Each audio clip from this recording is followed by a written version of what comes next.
¿Qué tal? ¿Cómo están? Bienvenidos a FMC Sport. Soy Felipe Muñoz y después de las entrevistas con Xavier Lleonart y Albert Llobera, dos deportistas olímpicos, venimos con un tercer olímpico que es Ander Mirambell. ¿Qué tal? ¿Cómo Muy estás? buenas, Felipe, muy bien, contento de estar en tu canal. Bueno, a ver, son 4 Juegos Olímpicos de invierno, una marca difícil de llegar, la verdad. Sí, sobre todo cuando tienes en cuenta que cuando empiezas en este deporte el objetivo era estar entre los mejores del mundo, en la Copa del Mundo, soñabas con intentar ir a los Juegos Olímpicos, pero cuatro son muchos años sobreviviendo en diferentes circuitos y sobre todo porque cuando empecé no existía ni la Federación Española de Deportes de Hielo ni el bobsleigh estaba activo y mucho menos existía el esqueleto. Lo veréis aquí con un casco. Esto es uno de los elementos que utiliza Ander. ¿Para qué? Para tirarse por un trineo, por un tobogán de hielo a más de 140 por hora, ¿no? Sí, casi alcanzado 145, es la herramienta principal de seguridad, es un casco que no se puede levantar la visera, intenta ser ligero, reforzado por la parte de delante, que aún se ven un poco las picadas de cuando vas a más de 5 Gs, tu casco está en contacto con el hielo, y al final es un casco muy especial, específico de Skeleton, que hay que mimarlo mucho porque va tu vida en él. Para quien no conozca el Skeleton, te pediré que expliques un poco cómo es esta modalidad, que es de las más arriesgadas, incluso se llega a decir que es la Fórmula 1 del hielo, ¿no? Sí, el Skeleton consiste en empujar un trineo. La salida viene a ser más o menos el 30% del resultado final. Luego te subes al trineo y lo pilotas hasta llegar a la línea de meta. Gana el que consiga el menor tiempo posible en el circuito. Y es para mí el hermano pequeño del bobsleigh, que todo el mundo recordará la famosa película de los jamaicanos que iban en bobsleigh. Pues en este caso el Skeleton es más adrenalínico y es más espectacular porque no hay carrocería, eres tu cuerpo y el trineo, ¿no? Porque solo vas tú y el trineo, o sea, vais con un maillot Sí, súper fino. un traje de Skeleton que es como un maillot, dijésemos, de esquí, mucho más delgado porque no puede pesar, nos pesan al llegar a meta, tiene que ser aerodinámico, entonces cuanto menos resistencia tengas al aire, mucho mejor. Y está el casco, los guantes, las zapatillas que son muy parecidas al atletismo, con unos clavos, unos pinchos, y el trineo que es como un Fórmula 1, ¿no? Es muy complejo, con una estructura interna, pues es para hablar horas y horas de cómo es un trineo por dentro. Luego te preguntaré por ello porque me parece muy interesante. Pero primero quiero que vayamos un poco a tus inicios, porque ¿cómo te decantaste para ser atleta de Skeleton? Porque creo que tú venías del atletismo, si no me equivoco. Sí, empecé como la mayoría de chavales en el fútbol, acabé un poco quemado de cuando me hice mayor de acabar con la bolsa en la cabeza, de recibir insultos por la banda y me pasé al atletismo, estuve desde los 16 hasta los 24, de hecho ahora he vuelto a competir en la categoría máster porque me enamora el atletismo y cuando vi la oportunidad, un día viendo la película Elegidos para el Triunfo, los jamaicanos que van a los Juegos, pues decidí pues, probar el bobsleigh, ¿no? Y bueno, fue una cosa curiosa.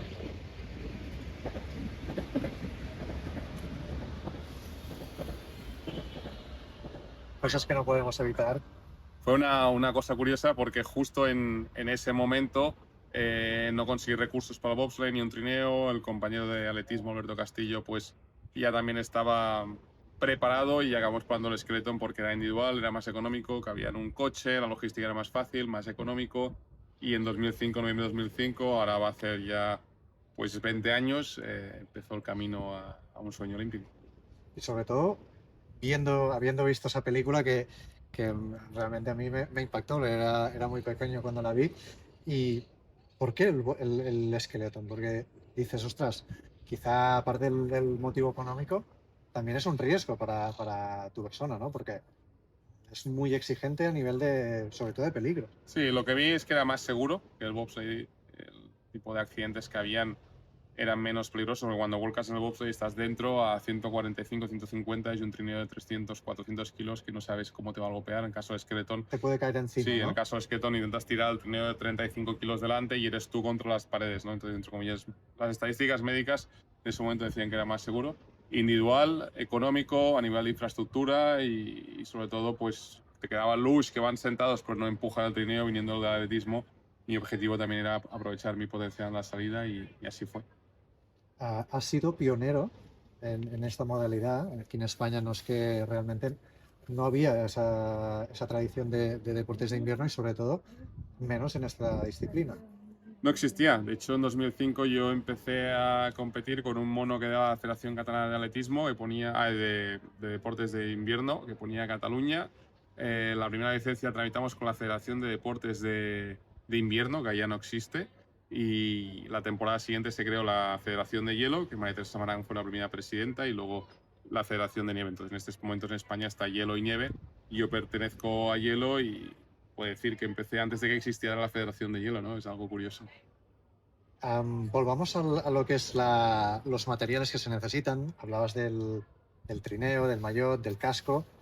Am, ¿Cuáles son las diferencias entre los trineos, sobre todo? Porque creo que ahí es donde reside mucho un buen tiempo, ¿no? Poder hacer un buen tiempo. Sí, los trineos son como un Fórmula 1. Hay que mimarlos. Una vez los abres, pues está lleno de una estructura. Está prohibido llevar elementos electrónicos.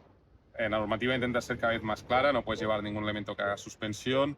Entonces hay una estructura base que la hacen 3 o 4 constructores. Hay países pues como Gran Bretaña, que está trabajando con McLaren, Alemania con BMW para el tema aerodinámico, van al túnel del viento. Es decir, Austria hace unas semanas estuvo en el túnel del viento.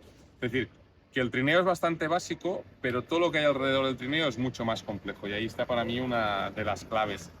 Por ejemplo, no me acuerdo qué año fue, pero yo creo que fue inicios de mi carrera, había gente que utilizaba un poco de silicona en las tuercas, porque la silicona, que es la típica del cuarto de baño, es transparente, amortigua. No se puede llevar amortiguación, pero nadie te ha dicho que no puedas poner silicona en puntos clave para que absorba la energía, ¿no? El tipo de flexibilidad, el tipo de steel, ¿no? El material que se utiliza para el frame, la estructura interna, pues es diferente. No es lo mismo un trineo que sea muy duro, que sea un tronco y derrape entrar a una curva, que un trineo que se adapte a la curva y pueda llevar esa velocidad hacia adelante. Entonces, la complejidad del trineo es muy alta. Si a eso le sumamos que cada juego de cuchillas es como la Fórmula 1, pues tener cuchillas para ir a menos 15, menos 20 de temperatura, otras cuchillas para cuando hay humedad, hay rocío. Bueno, entonces el tipo de corte es muy importante, así que entras en un mundo que puedes invertir mucho, mucho dinero y para mí siempre ha sido uno de los handicaps que hemos tenido, ya que en España no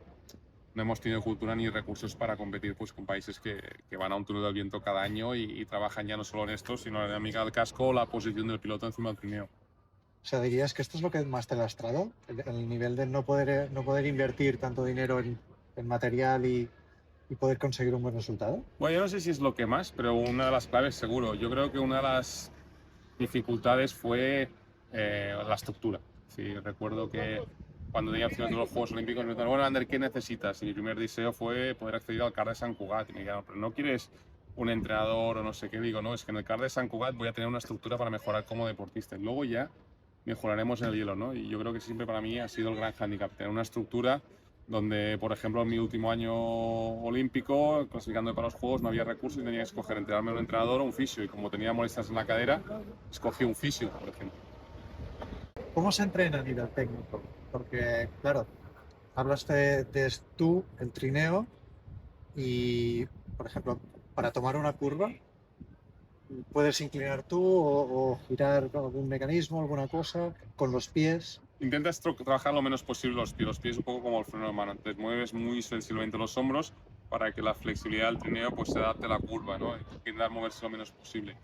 ¿Cómo se entrena? Hemos intentado 1000 fórmulas, ¿no? Desde trabajo específico core, trabajo por percepción para poder tener sensibilidad en los hombros, en los abdominales.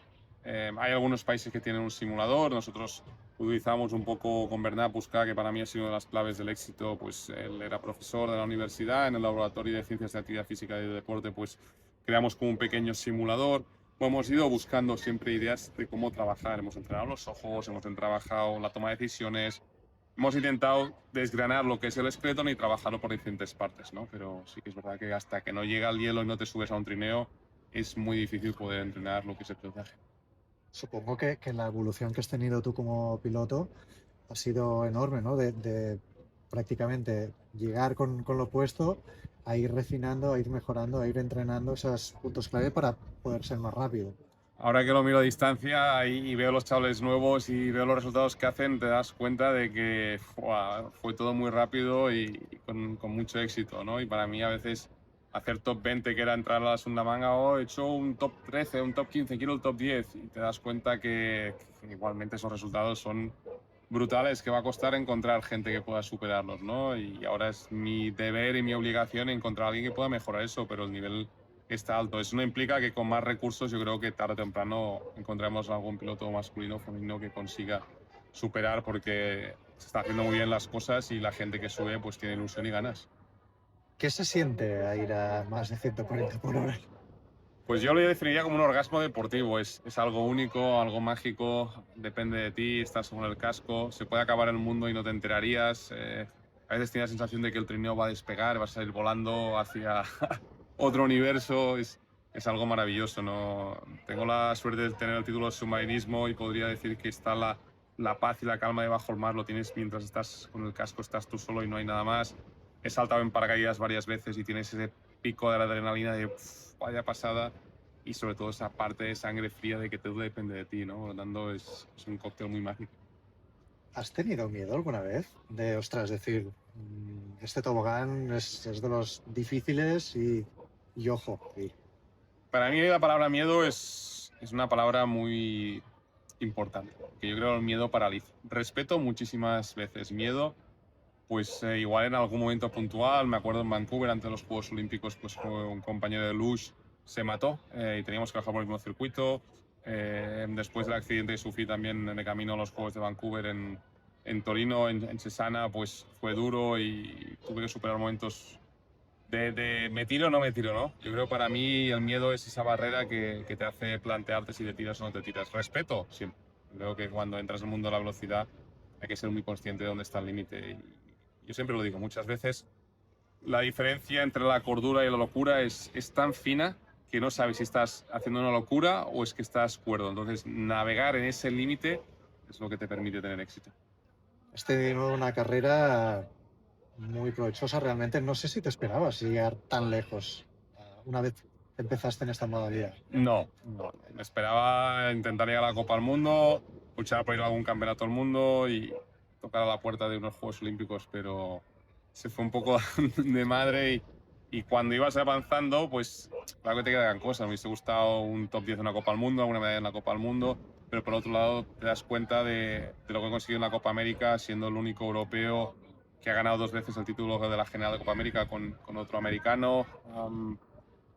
Ganar y subir al podio, aunque te pongan la bandera al revés, aunque el himno se estropee, que todo esto ha ido pasando, son momentos mágicos, ¿no? Y sobre todo la manera de hacerlo, que los resultados, me preguntabas, ostras, Ander, ¿dónde tienes el casco? Casi ni lo encuentro, ¿no? ¿Dónde tienes las medallas? Pues no te las habría encontrado porque estarán guardadas. Me quedo con la experiencia, ¿no? La Copa América la ganó porque viene mi hermano mientras echa currículums para encontrar trabajo. Venga, te acompaño este mes a Estados Unidos. Y dormíamos 3 con Fidel Sust, el fisio, en una habitación de estas americanas. Él dormía en la camilla, mi hermano en una cama y otro, y la ventana daba a la piscina.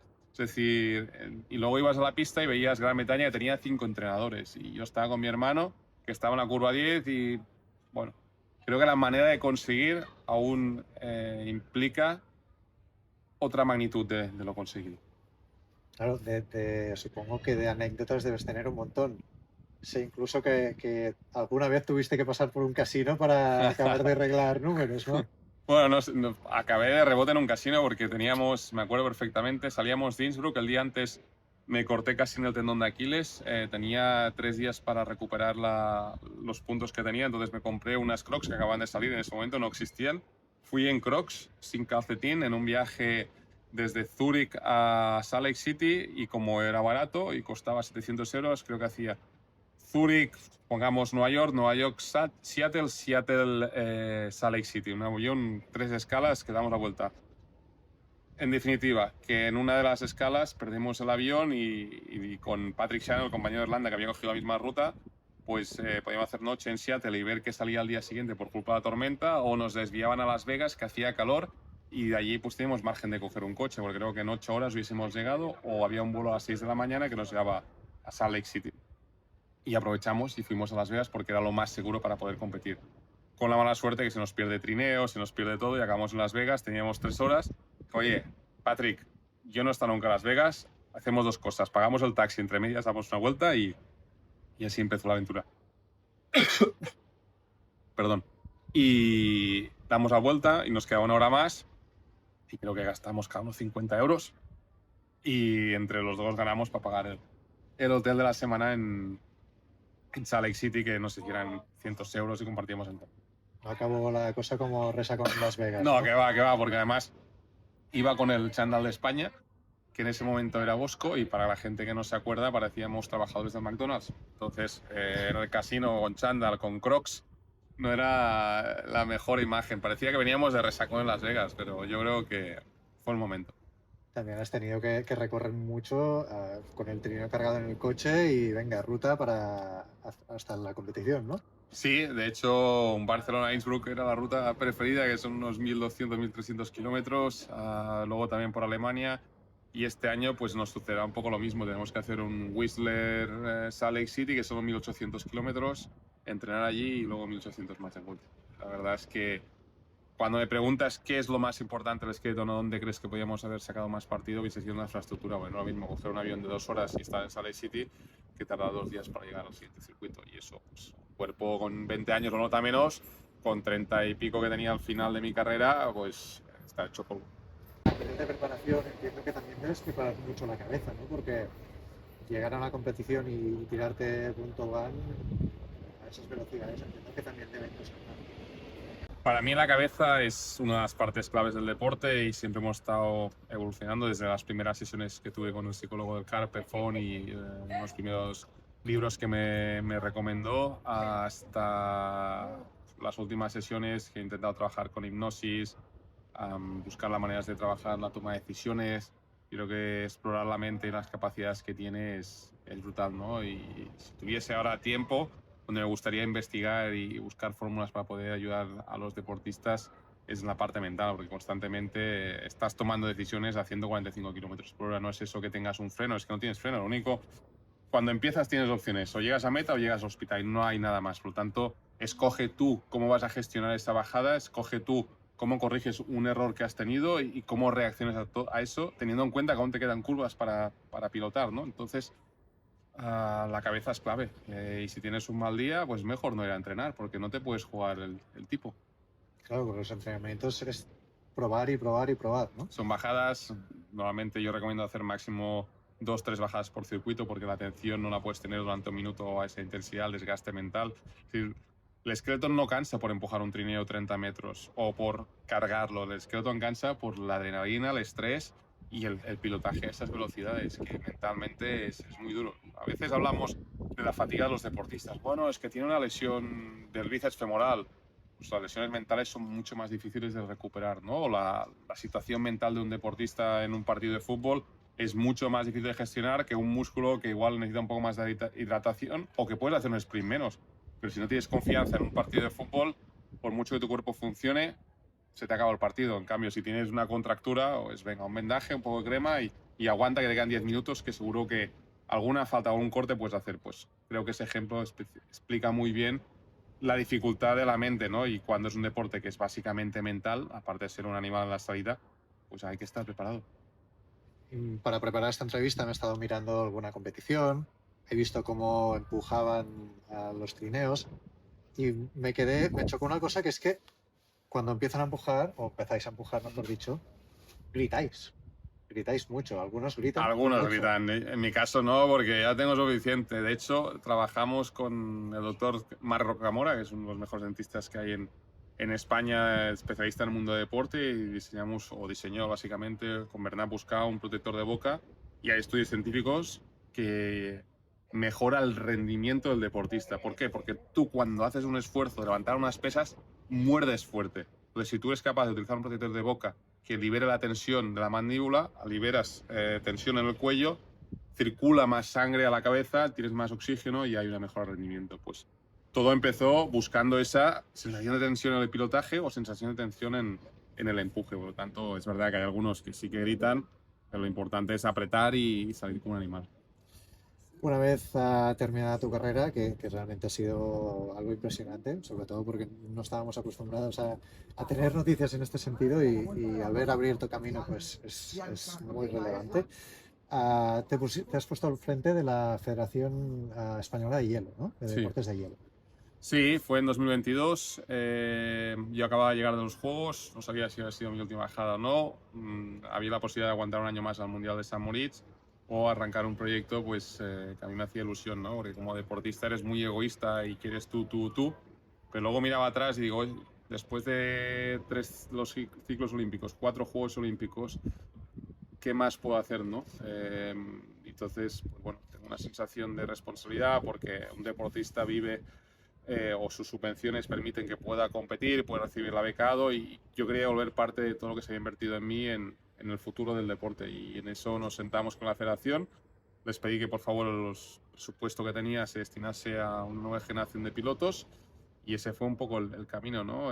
Ayudarles a dejar el camino marcado de cara a los Juegos Olímpicos y bueno, fue una aventura porque en estos momentos, a pocos meses de los Juegos de febrero en Cortina d'Ampezzo, pues tenemos opciones claras de estar con Adrián Rodríguez, Ana Torres Quevedo y Liana García en monobob.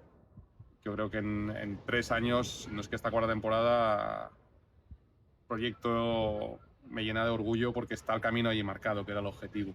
Así que ojalá que ahora puedan rematarlo y pueda, entre comillas, irme del deporte ilusionado de haber dejado mi última semillita en la historia del deporte español. Sabemos que también eres un gran fan del español desde hace muchos años. Te podemos escuchar en Onda Cero, me Sí, comentabas, Radio que Estadio. comentando los partidos. ¿Cómo ves el equipo ahora? El equipo lo veo bien. Creo que, como hice una entrevista en tu programa, es Manolo. Yo creo que a mí me gustaría que alguien hiciese una entrevista en profundidad, porque lo que ha hecho él en la primera temporada fue muy bueno.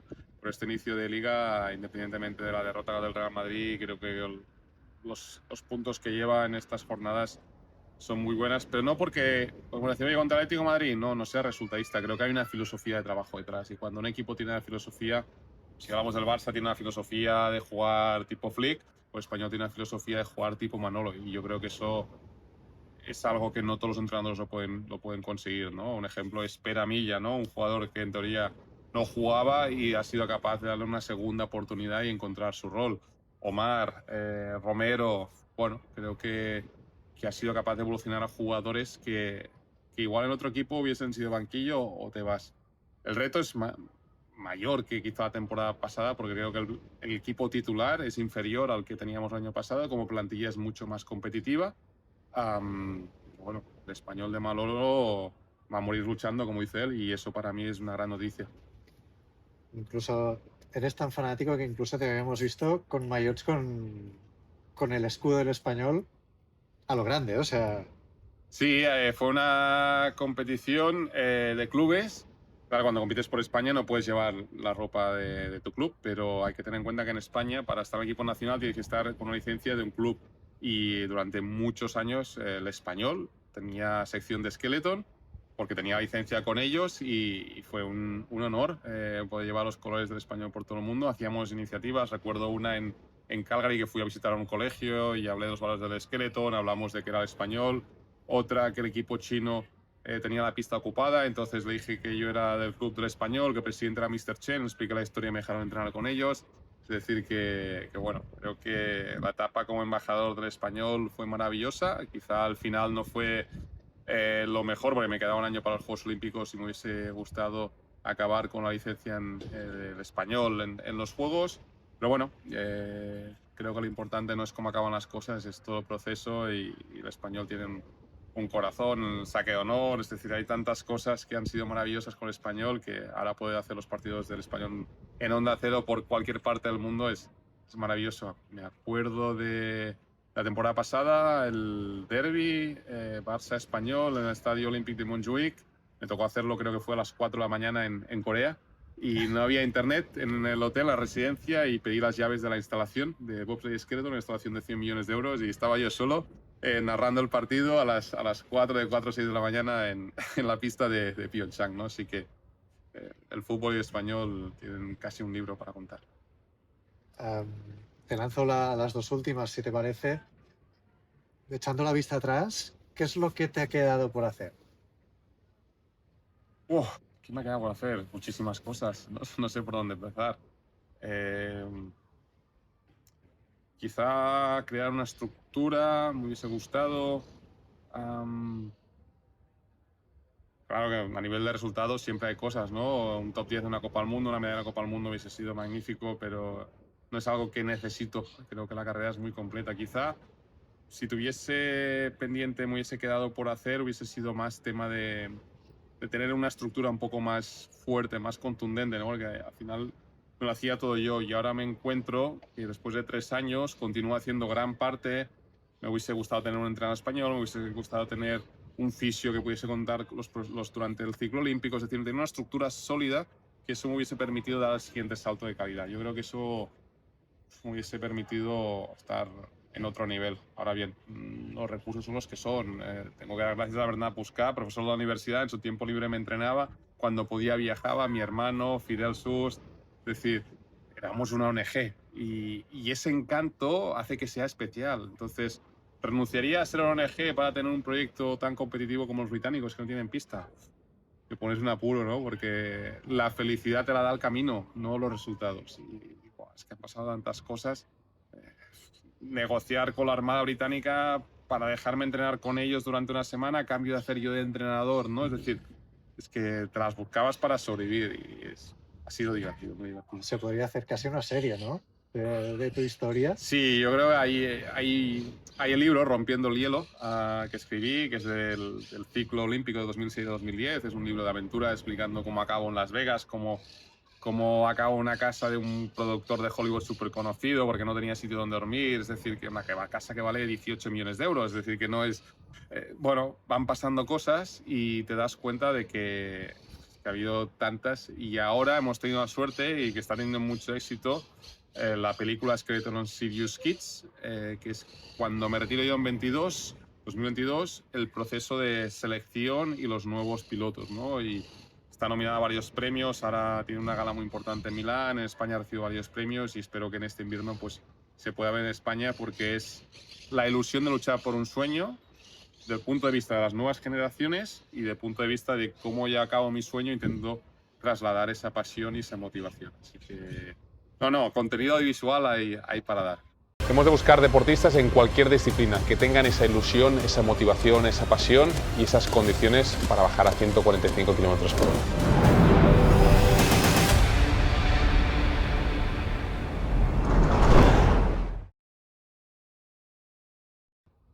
Y lo último ya, ¿qué es lo que te gustaría para el futuro? ¿En cuanto a qué te refieres? Podría ser desde tu equipo que has formado, el equipo que estás desarrollando o tú como meta personal. Tengo que cambiar de posición. Esta pregunta es complicada. Siéntate bien, nos ponemos bien. Vale, empiezo por lo personal, que quizás es más fácil de responder. Pues me gustaría dedicarle más tiempo a la familia. Yo creo que son muchos meses viajando. Ahora tenemos en breve una gira de 2 meses del tirón y luego posiblemente otro mes por Estados Unidos, Canadá, Asia. Muchos reyes sin poder estar con mi familia y bueno, nadie te recompensa el tiempo que se ha ido. Y al final es algo que tú decides y es un honor, ¿no? Poder escoger lo que yo quiero hacer. También es un tipo de deporte que no te da para vivir. Yo he estado trabajando siempre durante todos los meses, entonces creo que lo que más he sacrificado y lo que más me gustaría recuperar en los próximos años es dedicarle tiempo a Kai, a mi hijo y a Irina y hacer cosas juntos, que creo que para mí es lo más importante, ir sobreviviendo económicamente con los diferentes proyectos que vayan saliendo. Eso a nivel personal es lo que me gustaría. Y luego a nivel deportivo, pues mira, otro día tuve una charla muy interesante con Frank, el presidente, y Xavi Serta, el director general, y estoy de acuerdo con ellos. El proyecto de Skeleton y Bobsleigh no puede depender de Under Miramate. Tiene que ser un proyecto que el día de mañana, si a mí me pasa algo y me voy de este mundo, pues pueda tener una continuidad. Y creo que ese tiene que ser uno de los retos. Tener esa estructura que no he tenido, que todo dependa menos de mí, que hayan deportistas que vayan entrando en la vida del Skeleton y el Bobsleigh de forma automática, que no tenga que ir yo a seleccionarlos, sino que vengan ellos, que sea fácil de poder ver el Skeleton y el Bobsleigh. Hay todo un conjunto de cosas que a mí me haría ilusión que el día de mañana pues se pudiese cumplir, porque sería que estaría en el superespacio como está gente que quiero y pudiera estar arriba viendo, mira, todo funciona, misión cumplida. Esperemos que sí. me queda una cosa que me gustaría saber, si es que, claro, tú has estado en un deporte que, como decías, genera unos picos de adrenalina muy altos. Ahora, ¿cómo consumes esa adrenalina? Wow, esa es muy buena pregunta. Pues mira, primero descubriendo qué es lo que me producía adrenalina. Y el deporte me la producía, pero me producía más la competición. Entonces he ido buscando diferentes rinconcitos donde tuviese esa competición. Por ejemplo, probé algo de vóley playa, pero es difícil viajar de un tiempo y no tener una pareja fija. Entonces los torneos no disfrutaba. Luego empecé a leer mucho sobre entrenamiento mental y acabé en el mundo del póker, porque en el mundo del póker hay el mundo de la toma de decisiones, pero tú puedes hacer todo el proceso bien y la última carta es azar. Te puedes ir a casa, entonces competir en un sitio donde no depende de que lo hagas bien o mal, pues también me daba ese punto de adrenalina. Oye, es que lo he hecho todo bien, es que me han eliminado del torneo, ¿qué hago? Entonces me gusta esa parte del póker, ¿no? Que te da la sensación de bajar tu ego, de decir, oye, has hecho todo bien, pero la vida es así, no todo depende de ti. Y ahora últimamente en el atletismo. Es decir, he vuelto a competir, el año pasado hice varias competiciones máster con algunas medallas, con algunas returas también de bíceps femoral, porque el cuerpo no da lo mismo. Pero tengo mis objetivos para la temporada que viene de verano y el hecho de ir 10 veces al lavabo durante un día o de dormir mal porque el día siguiente tienes competición, pues me da ese pico de adrenalina que lo echo de menos. Así que de momento me conformo con esas dos últimas. Pues nada, Ander, muchísimas gracias por atendernos, por estar Gracias, aquí, Felipe. por tu carrera que realmente ha sido espectacular. Y nada, esperemos te deseo lo mejor. Igualmente. Así que Y nada, nada, que le den al clic, Felipe. Eso, clic, exacto, seguir exacto. y nada. Suscribirse al canal, dejadme vuestro comentario, el like si os ha gustado y la campanita para recibir las últimas notificaciones cada vez que colgamos un vídeo. Así que ya lo sabéis. Muchísimas gracias por estar ahí, muchísimas gracias, Gracias, Ander. Felipe. Nos vemos a la próxima.